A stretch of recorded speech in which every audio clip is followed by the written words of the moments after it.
Welcome to D media. అంతర్జాతీయ యోగా డేలో పాల్గొనేందుకు గౌరవశ్రీ ప్రధాని నరేంద్ర మోడీ విశాఖపట్టణాన్ని చేరుకున్నారు. ఈ క్రమంలో ప్రధాని మంత్రిని డిప్యూటీ సీఎం పవన్ కళ్యాణ్ గారు స్వాగతం పలికారు. అలాగే ఏపీ సీఎం నారా చంద్రబాబు నాయుడు వారికి స్వాగతం పలకడం జరిగింది.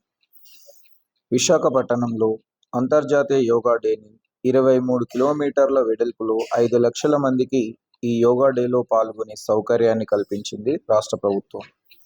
11 యుద్ధ నౌకలలో నావికా సిబ్బంది యోగా డే సన్నాహాలు నిర్వహించారు. అంతర్జాతీయ రికార్డులను నెలకొల్పడమే ప్రధాన లక్ష్యంగా ఈ కార్యక్రమాన్ని నిర్వహించారు. ఈ కార్యక్రమంలో 50 దేశాలకు చెందిన రాయబారులు కూడా పాల్గొన్నారు. 21 జూన్ అంతర్జాతీయ యోగా డేని గౌరవశ్రీ ప్రధాని నరేంద్ర మోడీ గారి ప్రభుత్వమే అంతర్జాతీయ స్థాయిలో నిర్వహిస్తూ దానికి ప్రచారం నిర్వహించడం జరుగుతోంది.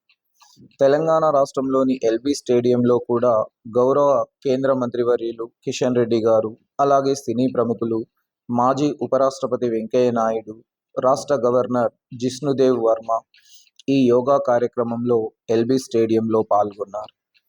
సినీ ప్రముఖులు ఇక్కడ మనకి మీనాక్షి చౌదరి, సాయి ధరమ్ తేజ్, అలాగే సజ్జా, అలాగే హీరోయిన్ మనకి ఇందులో పాల్గొన్నారు. Thank you. యోగా డేకి అంతర్జాతీయ స్థాయిలో ప్రచారాన్ని నిర్వహించడం, శారీరక మానసిక ఆరోగ్యానికి యోగా యొక్క ప్రాధాన్యతపై అంతర్జాతీయ స్థాయిలో దానికి అవగాహన కల్పించడం ఈ యోగా డే కార్యక్రమం యొక్క ప్రత్యేకతలు. Thank you. Please subscribe our channel and support me.